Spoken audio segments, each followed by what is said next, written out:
Salut tout le monde pour le speedrun le plus rapide sur Fear & Hunger qu'on a pu voir sur cette chaîne. On a vu une vidéo où on finissait Fear & Hunger en moins de 31 minutes. On a vu le vrai jeu de Fear & Hunger où il le finit en moins de 12 minutes. On a vu avec Dark Enki fini en moins de 24. Et là on va voir ça fini en 3 minutes 33 secondes et 12 centièmes. C'est incroyable. Donc on voit qu'il a de la chance. Il drop un anti-scroll directement dès le début. Vous pouvez également apercevoir qu'en haut à droite vous avez deux compteurs. Et on a un compteur là, exactement à ce moment-là, qui va commencer à prendre un peu d'avance. Je pense que le temps où on tape sur le clavier n'est pas compris sur l'autre compteur. Donc on voit qu'il tape certains mots bien particuliers pour entrer dans la phase 1. Il tape pas mal de choses bien particulières sur les anti-scrolls. Si vous ne savez pas ce que c'est les anti-scrolls, c'est des parchemins vides. Et lorsque vous tapez certains mots-clés, vous pouvez réaliser à peu près toutes les actions du jeu. Vous pouvez obtenir la clé morte, vous pouvez obtenir à peu près tout et n'importe quoi grâce aux anti-scrolls. Et je trouvais ça super cool de vous amener ça dans le speedrun plutôt que de vous amener ça dans une vidéo explicative. Même si bien sûr une vidéo explicative arrivera très bientôt. Je vous invite à aller regarder toutes les vidéos que j'ai faites sur Fear & Hunger. Si jamais il vous manque un guide qui vous passe en tête, vous le placez en commentaire et ça me permettra de le réaliser avant qu'on voit bien sûr Fear & Hunger 2. Tac, le passage off my arbre, très utile, on en apprend beaucoup sur le jeu à ce moment-là. Donc là, lui, il zappe vraiment tout.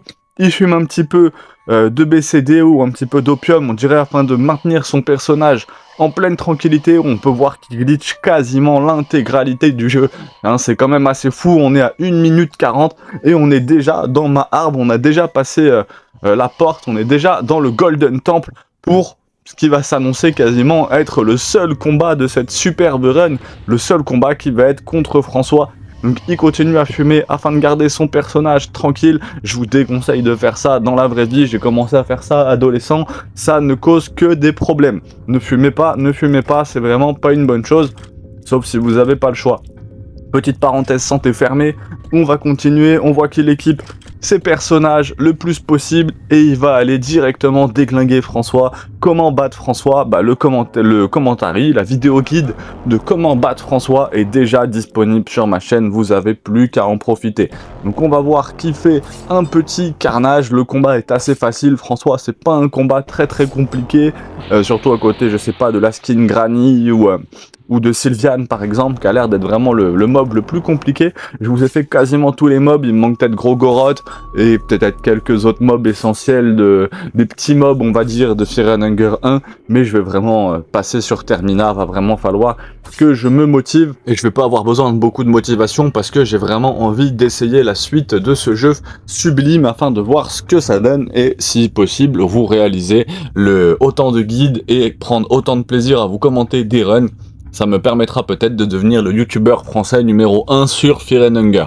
Au-delà de ça, on voit qu'il a pas fait grand chose. Il a récupéré les anti-scrolls, il a sacrifié Moonless. Avec les anti-scrolls, il a récupéré le passage vers ma arbre effectivement et la clé justement qui lui permet d'accéder au temple doré. Et donc là, il a déjà quasiment fini la fin C2 de Fear & Hunger, donc la fin de la prophétie de Fear & Hunger. Il va encore faire pas mal de glitch. Il évite ces monstres-là, et c'est peut-être les derniers monstres que je vous ai pas présentés, tout simplement parce que je ne suis jamais encore allé dans cette zone. Et effectivement, dans cette zone, il y a un dinosaure, un ptérodactyle et un monstre un peu dégueulasse. Donc ça sera sûrement 3 monstres assez intéressants à vous présenter. C'est juste que j'ai pas de combat enregistré pour vous les présenter. On voit, voilà, 3 minutes 33, 12 secondes. C'est fini déjà depuis. Il va nous laisser les crédits parce qu'il est gentil. La fin C2, la prophétie est réalisée. Le garde a été ramené si je dis pas de bêtises. Et, ça a été très rapide, ça a été une très belle vidéo. Merci à Super RPG Gamer. Sa chaîne de toute façon, elle sera dans la description. C'est une très belle vidéo. N'hésitez pas à vous abonner, laisser un commentaire soit pour le prochain guide, soit sur le premier personnage à essayer sur Fear & Hunger 2. Ça je l'ai demandé beaucoup de fois, j'ai pas eu de réponse dessus. Donc n'hésitez pas à laisser le commentaire qui vous plaît, surtout à vous abonner. Je fais une vidéo par jour sur Fear & Hunger, voire plus. En avril, j'ai sorti quasiment 50 vidéos dessus. Merci à tous, force, excellente journée.